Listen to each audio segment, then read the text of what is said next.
खेल्यो लाल चाहत रवन, खेल्यो लाल चाहत रवन। रची रची अपने हाथ सवार्यो निकुंज भवन। रजनी शरद मंद सौरभ सो शीतल पवन।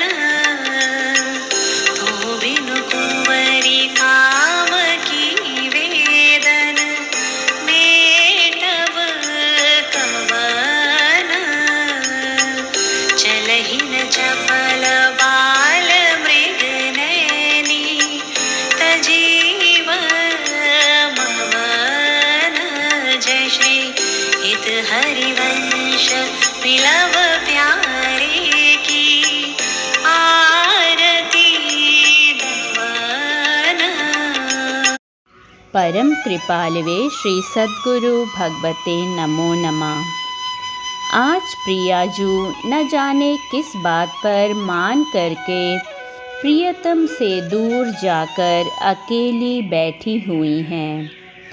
तब लाडली को मनाकर लाने के लिए लालजू हित सखी को दूतिका बनाकर भेजते हैं।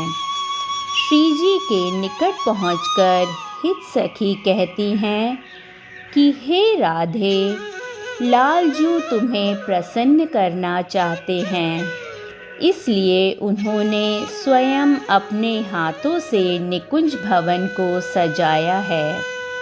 हे किशोरी, देखो शरद की रात्रि है, शीतल पवन चल रही है, और तुम्हारे अतिरिक्त ऐसा कौन है जो प्रियतम के व्याकुल हृदय को शांत कर सके। इसलिए हे मृगनयनी, अब मान को त्याग करके आप शीघ्र ही उनसे जा मिलिए। प्रियतम के दुखों का दमन करने वाली राधे, अब शीघ्र चलो और उनसे जा मिलो। यह था इस पद का भावार्थ। अब हम अगला पद लेंगे।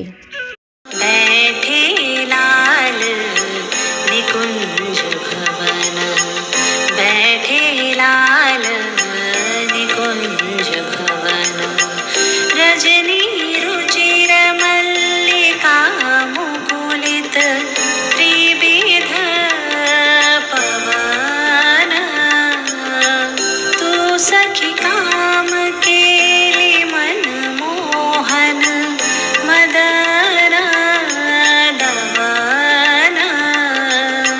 वृथा गहर कत करत त्रिसोदरी, कारण कवन।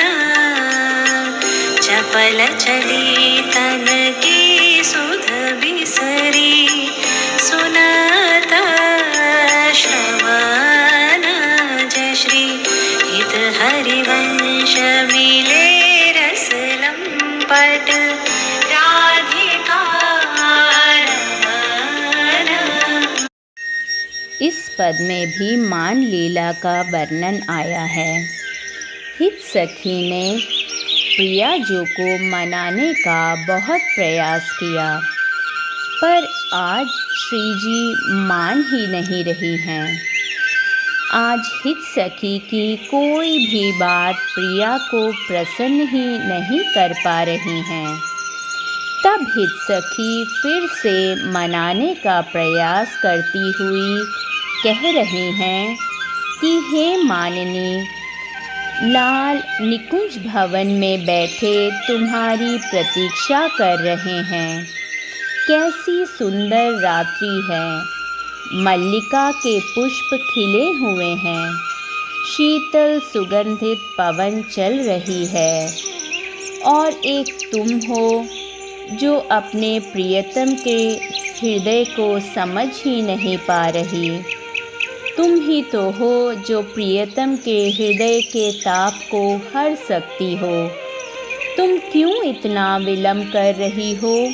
क्या कारण है, ज़रा मुझसे भी तो कुछ कहो।